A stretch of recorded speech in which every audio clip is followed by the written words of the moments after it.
ये मोहिनी मेरे विचार से क्लास की हाइट के अकॉर्डिंग अगर देखोगे तो सबसे छोटी स्टूडेंट ही होगी। तो मैं क्लास में सदा ही कहन तो तू लेक्चरर तो बन जाए, पर तन जानते हैं स्कूल में ध्यान करना पड़ेगा। एक तो पहली सारा टीचिंग स्टाफ और है, जब बड़ो स्कूल मिल जाए तो कई बार यहाँ सोचे कुर्सी पर बैठे हो, टाबर आ गया ठेक यहाँ बैठ गयो, क्यों बड़ो स्टाफ हो जा दिक्कत रहे बोक रहे है।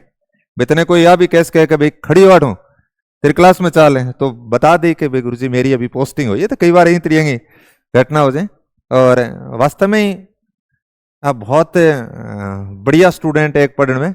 और जगह थे अभी नोट्स जो पढ़ने लग रहे हो, हैंड राइटिंग है बहुत सारा को सारो अधिकतम प्रयास इंगो ही है जो भी आपको लिखे हुए मिल रहे हैं।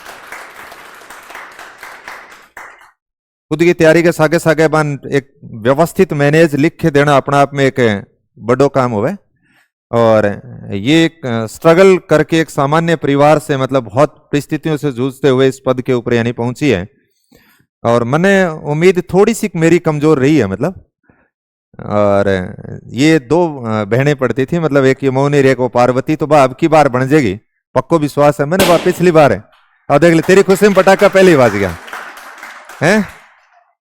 वो सब्जेक्ट में पहले से ही पास थे, वो फर्स्ट पेपर वाला 40% वाला जो क्राइटेरिया है उस वजह से थोड़ी सी रह गई थी, अन्यथा दोनों एक साथ में ही इनका सिलेक्शन होता।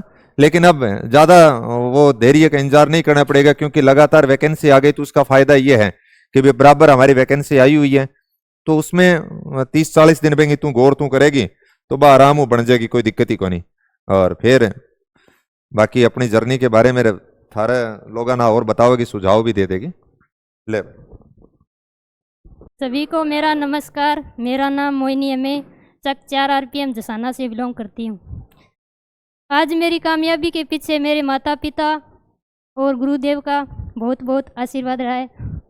मैं सर को बहुत बहुत धन्यवाद देना चाहती हूँ कि आपने मुझे इस मकाम तक पहुँचाया। सर जी, आपके मार्गदर्शन के बिना मेरा यहाँ तक पहुँचना नामुमकिन था।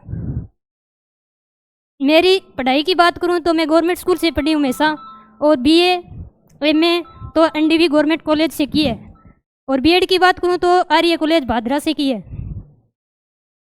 जब सर के सानिध्य में आई तो मुझे ज्योग्राफी के बारे में कुछ भी मालूम नहीं था। मुझे ज्योग्राफी का गहन अध्ययन भी सर ने करवाया, और सर के नोट्स के द्वारा पढ़ाई हुई एक एक बात मेरे लिए सही साबित हुई। मैंने सर के नोट्स से NCERT बुक के और नाथ पब्लिकेशन के पुराने पेपर पढ़े, उसके अलावा कुछ नहीं पढ़ा। सर ने क्लास में जितना भी करवाया था उतना डेली घर पर जाकर याद करती थी। और सर ने जितने भी टेस्ट लिए, क्लास टेस्ट हो चाहे टेस्ट सीरीज हो, एक ही टेस्ट मिस नहीं किया मैंने। सर के सानिध्य में रहते हुए मैंने 4 बार नेट क्वालिफाई किया, और अब स्कूल व्याख्याता पद पर मेरा चयन भी हो गया है।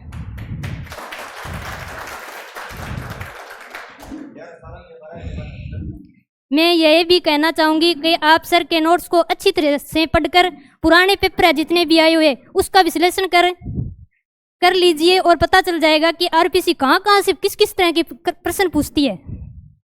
लेकिन इसके साथ साथ NCERT की 11वीं 12वीं की क्लास की बुक जरूर पढ़ के जाएँ, अच्छी तरह से पढ़ के जाएँ, क्योंकि वहाँ से सीधे सीधे लाइन टू लाइन प्रश्न आते हैं पेपर में। और अंत में यही कहना चाहूँगी, आप सर के नोट्स पर 100% विश्वास करके तैयारी करते रहिए। अगले 40 दिन बाद आपका भी सिलेक्शन हो जाएगा। और फर्स्ट पेपर की बात करूँ तो मेरा भी दिक्कत ही थोड़ी क्यों? हाँ सर, एक बार पुनः मैं सर को धन्यवाद करना चाहती हूँ कि सर ने मुझे यहाँ इस मुकाम तक पहुँचाया। Thank you sir, thank you.